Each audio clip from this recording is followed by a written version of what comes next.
নমস্কার বন্ধুরা, আজ আমি বানাবো ইলিশ মাছ ভাপা। তার জন্য 5 পিস ইলিশ মাছ নিয়ে নিয়েছি। 2 চামচ হলুদ সর্ষে, 1 চামচ কালো সর্ষে নিয়েছি, কিছুটা নারকেল কোড়া, লঙ্কা, নুন আর তেল। প্রথমে মাছটাকে হলুদ আর নুন মাখিয়ে নেব। মাখানো হয়ে গেছে, এটা বেটে নেব।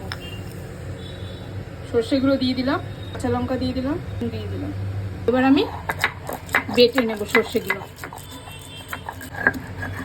নারকেলটা বেটে নেব। হয়ে গেছে, আমি এবার তুলে নেব। মশলাটা মাছের মধ্যে দিয়ে দেবো। হলুদ গুঁড়ো, চিনি ও তেল ভালো করে মাখিয়ে নেব। এই টিফিন বক্সের মধ্যে আমি মাছগুলো সাজিয়ে নেব। ছোটা উপর দিয়ে দেবো, একটু জল দিয়ে দেবো,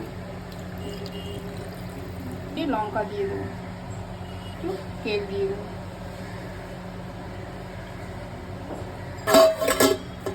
কড়াই বসিয়ে দিয়েছি, তাতে দিয়ে দিচ্ছি জল। এবার আমি জলের উপর বসিয়ে দেবো, ঢাকা দিয়ে দেবো। 20 মিনিট হতে দেবো। মিনিট হয়ে গেছে, এবার আমি ঢাকাটা খুলে এটাকে আমি উঠিয়ে নেব। ইলিশ মাছ ভাপা আমার হয়ে গেছে।